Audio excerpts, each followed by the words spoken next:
Bugün sizlere yılan, akrep ve arı sokmaları konusunda bilgilendirme yapacağız.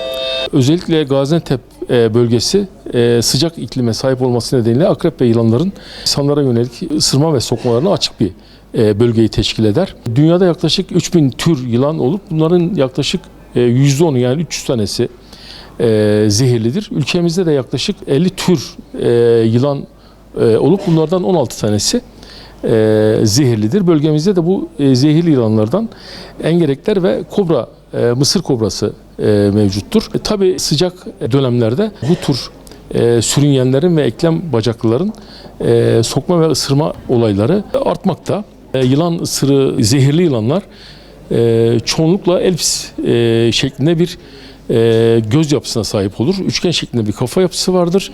Burnun ve gözün altında pit borusu dediğimiz 2'den 4 tane deliği vardır. Zehirli yılanlar çoğunlukla da 2 dişlidir.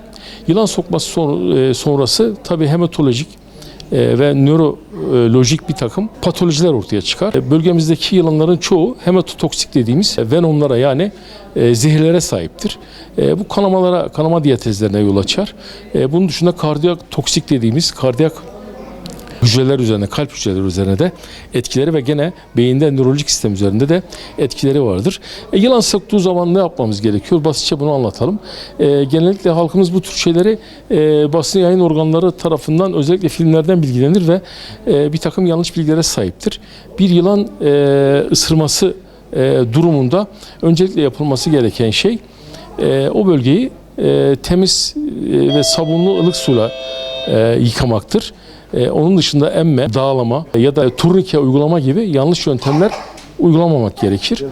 Çünkü bunlar dolaşımı bozacaktır. Yapmamız gereken şey bu bölgeyi sabun suyla yıkadıktan sonra kolumuzu kalp hizası üzerinde tutup oynatmadan en yakın sağlık kuruluşuna başvurmaktır. Ama önemli olan bir şey gerek akrep gerek yılan gerekse arı sokmalarında eğer elimizde ya da uzvumuzda herhangi bir bilezik, yüzük vesaire bir takı varsa bunun mutlaka çıkarılması gerekir. Çünkü çıkarmadığımız takdirde kompartman sendromu dediğimiz dolaşım bozukluklarına yol açarak daha sonra uzvun kaybına yol açar. Bu tür durumlarda gene yapmamız gereken önemli işlemlerden bir tanesi de soğuk uygulamadır. Özellikle yılan ya da akrep sokmalarında ağrıyı ve ödemi azaltmak amacıyla biz keza arı sokmalarında aynı şekilde biz soğuk uygulama yaparız. Varsa bir buzu temiz bir beze sararak direkt cilde temas ettirmeden yılan sokmalarında yaklaşık her 30 dakikada bir 15 dakika olacak şekilde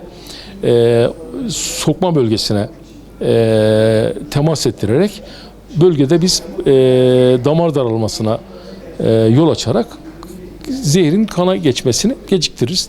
Bu da bize zaman kazandırır.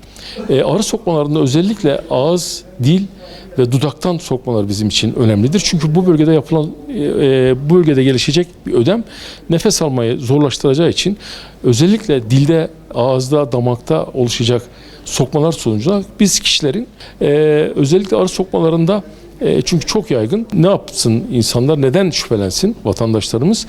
Aşırı bir kızarıklık, kaşıntı olursa ve bir solunum güçlüğü olursa kendini iyi hissetme, baş ağrısı, ishal, karın ağrısı gene benzer şekilde arı ve dışında yılan ve akrep sokmalarında aynı şekilde baş ağrısı, baş dönmesi, ishal, karın ağrısı gibi durumlar ortaya çıktığında mutlaka bir sağlık kuruluşuna başvursunlar.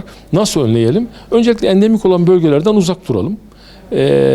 Onun dışında özellikle tarım işçilerinde, tarım çalışanlarımızın bir anlamda iş kazasıdır. Akrep ve yılan sokmaları onlar için.